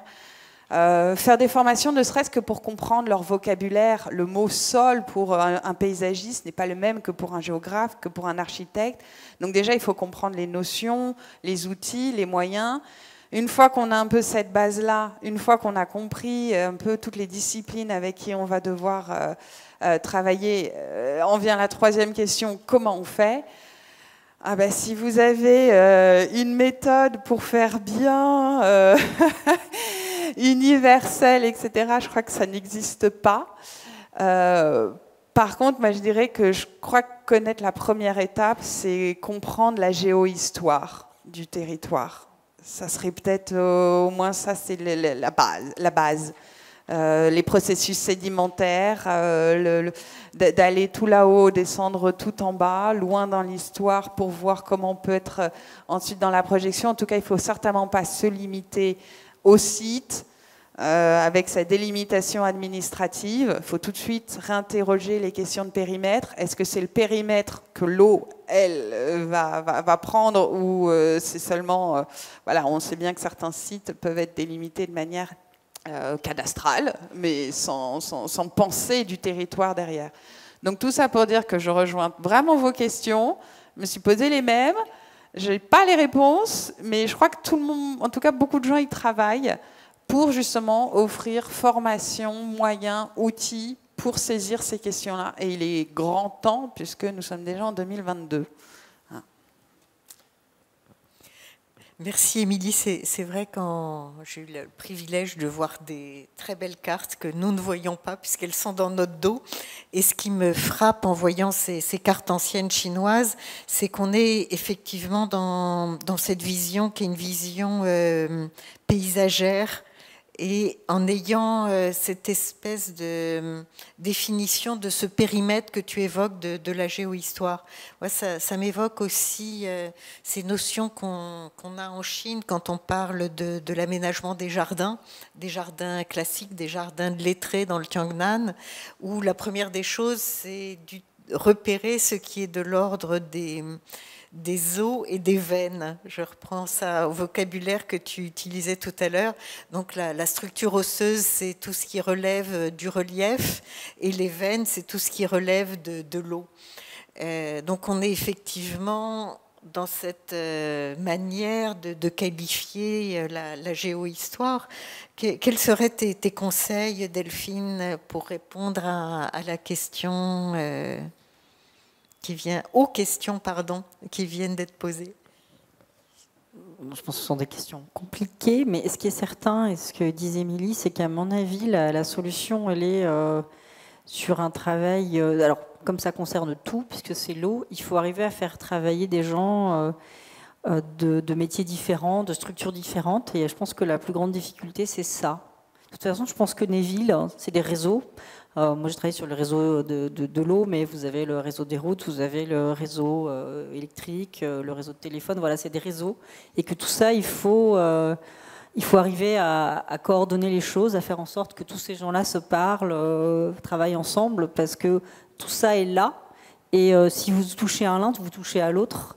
Donc, pour pouvoir faire ça correctement, il faut que tout ça soit coordonné. Et je pense que c'est compliqué.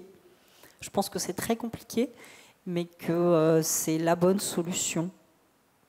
Après, pour revenir à ce qu'on parle du vocabulaire, je l'ai dit tout à l'heure, puis j'ai oublié.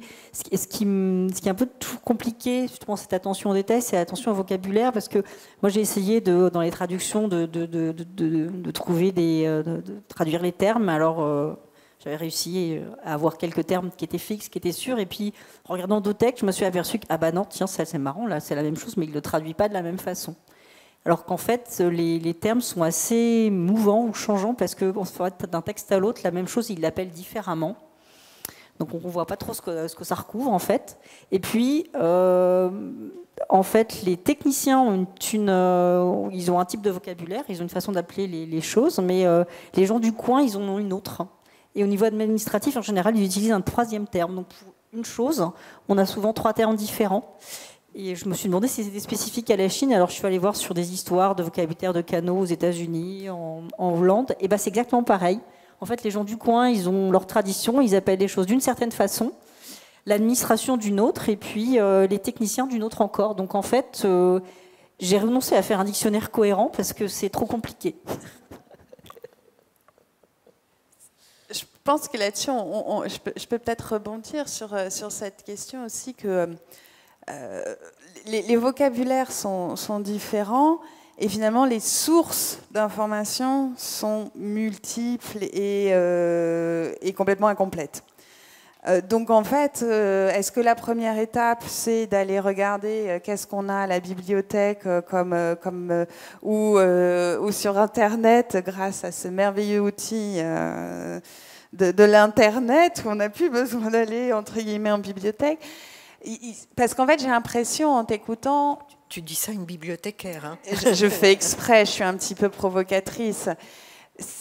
J'aime beaucoup en plus les livres ou autres. Mais c'est surtout cette question que est-ce que...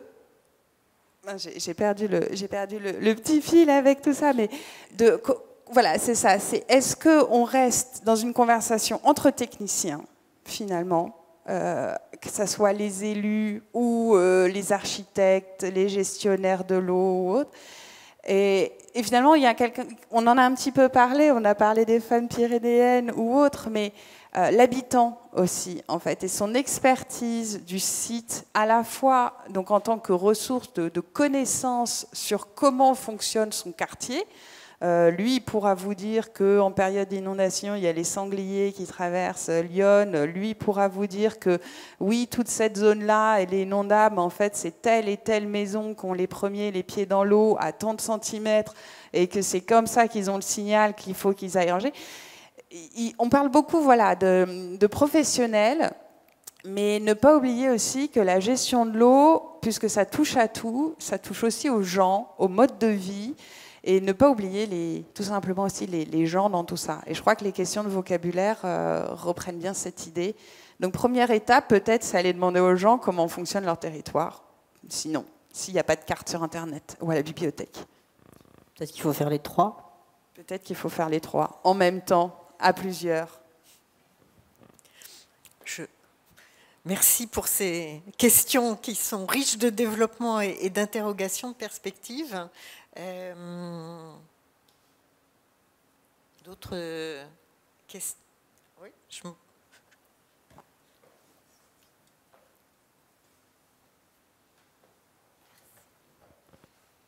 Merci pour votre présentation. Moi, j'ai une question un peu assez simple, mais que je me pose quand vous parlez. Vous disiez que on hérite de systèmes déréglés et un peu, vous disiez que plus on intervient, plus en fait on continue de dérégler un système qui était un peu en équilibre, sur un équilibre un peu sur un fil. Et je me demande un peu dans ce sens-là, parfois on se dit il faut peut-être plus rien faire. Enfin, où est l'équilibre entre continuer à chercher à transformer, à créer de nouvelles choses, et en même temps on se dit plus on crée, plus on continue de dérégler. Donc c'est un peu cette balance que je trouve un peu compliquée à trouver. C'est sur un fil, c'est un jeu sur un fil, bien sûr, parce qu'en fait, on remarque, maintenant qu'on a compris, vous avez tous compris, les territoires sont dynamiques, ils sont en mouvement, ils vivent. Et la ville, elle, a plutôt tendance à être, quand je dis la ville, le milieu urbain, à être stérile, concrète. En tout cas, l'image qu'on en a, c'est le béton, parce que ça fait au moins 50 ans qu'on a presque, dans certains endroits du monde, une monoréflexion béton. Et imperméabilisation et asphalte. Donc en fait, on vient perturber avec des éléments physiques, durs, stériles, des éléments en mouvement. Donc oui, forcément, ça les dégrade. Toute la question et l'enjeu, par exemple, de toutes ces histoires de solutions basées sur la nature. En fait, c'est des systèmes qui veulent réfléchir de manière hybride, parce que c'est forcément un peu statique, parce que c'est forcément un peu humain, et qui composent avec la nature pour réparer ou redonner des dynamismes au territoire. Mais qu'est-ce qu'on sait ? On sait qu'on ne sait pas ce que ça va donner. Dans 50 ans, si on a la chance d'être encore là, on ne sait pas si ces solutions de... Moi, j'espère que oui, elles sont mieux, et il y a quand même des chances qu'elles soient mieux, mais on ne sait pas ce qu'on est en train de faire. On ne sait pas... On a tellement transformé le globe dans sa totalité qu'en fait... tout ce qui est fait a une action et une réaction. Donc oui, on pourrait se dire, ne faisons plus rien, sauf que peut-être qu'on peut essayer quand même de dépolluer quelques territoires qu'on a pollués, qu'on peut peut-être essayer de casser quelques endroits qu'on a imperméabilisés. Donc est-ce que ça, c'est ne faire rien ou c'est restaurer ? Est-ce que c'est aller de l'avant ou revenir en arrière ? On ne sait pas. En tout cas, tout ce qu'on sait, c'est qu'il faut faire autrement qu'une ingénierie, on va dire, génie civil seule. Mais par exemple, on teste des solutions qui sont plutôt hybrides en ce moment, mais on n'a pas non plus complètement écarté la question de l'ingénierie du génie civil. Et à ce jour, il n'est pas question de l'écarter non plus. Mais on ne sait pas si ce qu'on est en train de mettre en œuvre suffira.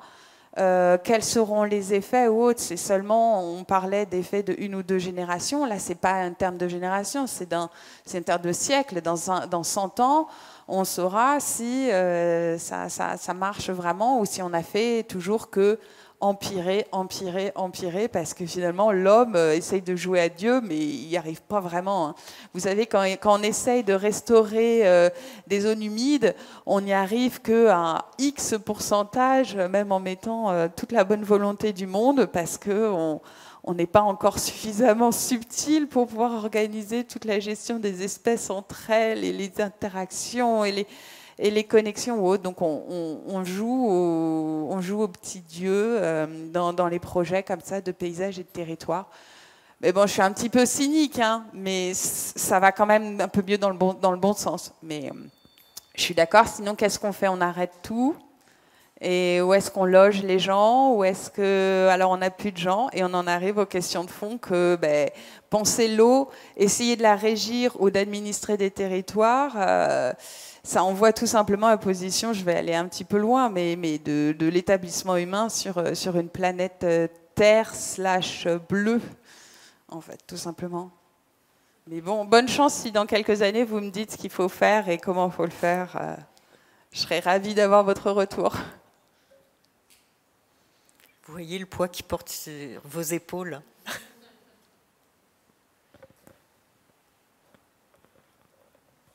Bonjour. Ce que vous venez de dire, là, ça me rappelle une émission que j'avais vue il y a un certain temps. Alors, on va quitter la Chine, on va quitter la France et on va aller en Allemagne, sur le cours du Rhin. Donc l'émission démontrait comment, au XIXe siècle, alors on ne peut pas parler des autorités allemandes, puisque l'Allemagne n'existait pas en tant qu'Allemagne, c'était le Saint-Empire roman germanique, disons, mais enfin, à l'époque, le Rhin coulait lentement, et il y avait beaucoup de méandres, et beaucoup de marécages, et donc des moustiques, enfin bon, des miasmes, etc.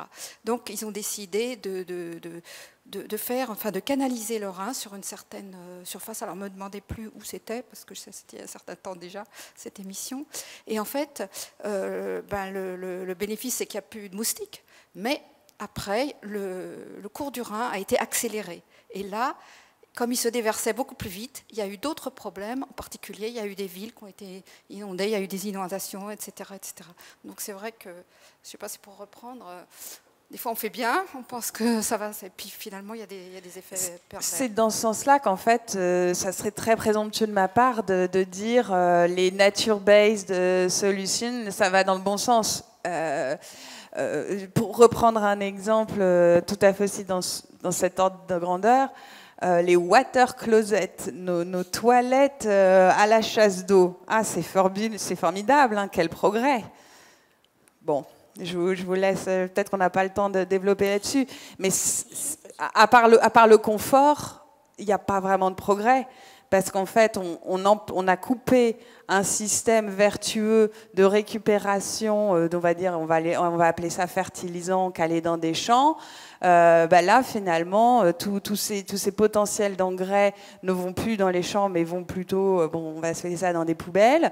Donc, les champs à côté ont besoin d'engrais, donc ont développé des engrais chimiques. De l'autre côté, les poubelles, comme on ne sait pas, personne n'a envie de gérer ça, on a mis ça dans de l'eau, comme ça, l'eau, ça évacue tout partout, c'est super. Bon, alors, il faut toujours un certain niveau d'eau, sinon c'est compliqué. Oui, mais alors, si on en a trop, pas assez, qu'est-ce qu'on fait? On dimensionne des canalisations.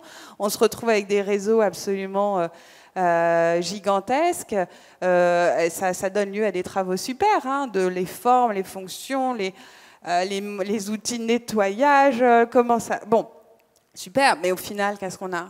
On a une surcharge en fait de nutriments dans les aquifères. On a une eutrophisation des aquifères. Hein, concrètement, les ruisseaux ou autres qui sont encore, on va dire, connectés à nos tout à l'égout sont en train de mourir.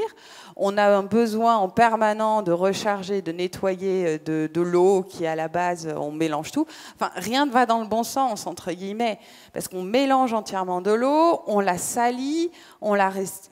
Alors certains vous diront, oui, mais tout ça, c'est un cycle court. Oui, c'est très bien, mais en fait, à chaque fois qu'on pense qu'on a une bonne idée, il faut aussi prendre le recul de quelques années, qu'est-ce que ça entraînera. Donc oui, la chasse d'eau, c'était un progrès et je pense que personne ne va remettre en cause le confort. Par contre, il faut se rendre compte de ce que ça fait sur les villes, les champs à côté, les eaux, tout le système. Et on parle que d'un seul élément. Et dites-vous qu'il y en a, je ne sais pas combien. Dès qu'on appuie sur quelque chose, ça a tellement de réactions en cascade que comment prévoir qu'en agissant de telle manière à cet endroit, il y a une forte hypothèse que ça aille dans la direction qu'on a voulu, mais est-ce qu'on créera à côté une contrepartie non souhaitable maintenant ou à long terme? Voilà. Mais oui, l'homme joue à transformer le territoire, donc forcément c'est un jeu dont on ne connaît que peu de clés. Delphine, je te voyais prête à réagir. Oui, en fait, il n'y avait pas que le confort, il y avait aussi le problème des épidémies, du choléra, de tout ça. Donc en fait, c'est plus compliqué que ça. C'est-à-dire qu'en fait, à partir du moment où il y a beaucoup de gens qui sont entassés dans des lieux très... Il faut trouver un moyen de faire en sorte qu'une certaine salubrité puisse... Et ça, à part l'eau, on n'a pas trouvé beaucoup de solutions. Si, il y a les toilettes sèches, c'est clair, il y a diminuer la consommation d'eau, il y a tout ça, mais voilà, c'est des choses qu'on met en place petit à petit. Et puis le nombre aussi, parce que quand on a créé tout ça, il y avait beaucoup moins de gens, on est beaucoup plus nombreux, donc c'est beaucoup plus compliqué à gérer, c'est clair. Mais après, c'est évident que le bétonnage qu'il y a eu des cours d'eau un peu partout en Angleterre, il a encore été même pire qu'en Allemagne ou qu'en France. Ils sont en train de revenir dessus et ils restituent justement les zones humides parce qu'ils sont aperçus que quand c'est bétonné, ça n'absorbe plus rien, donc justement l'eau elle coule, et puis elle coule pas d'ailleurs, elle fonce, et donc du coup au bout elle va forcer son passage parce que l'eau de toute façon elle soit on lui donne, soit elle a un passage naturel, soit elle le trouve. Mais de toute façon, à la fin, elle va où elle veut parce qu'il faut qu'elle s'écoule quelque part. Donc, et ça, c'est alors que des berges naturelles, en fait, elles font éponge justement, donc elles absorbent l'eau. Mais dans ces cas-là, ça implique d'avoir des berges qui soient très très différentes de celles qu'on a maintenant, parce que la Seine, si on veut pas qu'elle déborde, eh ben, il y a, comme elle est bétonnée à plein d'endroits, alors on fait des énormes retenues au-dessus de Nogent-sur-Seine pour justement, en cas de crue décennale, voire de crue centenaire, on prévoit des énormes barrages avec des retenues pour pouvoir récupérer le trop-plein. Mais si on restituait, si on enlevait un certain nombre d'embankements, eh ben, ça permettrait aux zones naturelles de réexister. Mais dans ces cas-là, c'est en conflit avec un certain nombre d'usages, de plein de choses. Voilà, le problème, c'est qu'on, comme tu dis, on a tous un usage du territoire et ces usages, ils sont conflictuels et c'est compliqué de les rendre compatibles. Donc après c'est de l'arbitrage. C'est tout à fait ça, et c'est pour ça que l'établissement humain, c'est des projets politiques en fait. C'est d'abord politique, c'est d'abord qu'est-ce qu'on veut, ou plutôt les plus forts, les plus dominants, je ne sais pas lesquels, enfin, qu'est-ce qu'ils décident et comment ils décident, mais ça peut changer, bien entendu, ça peut changer.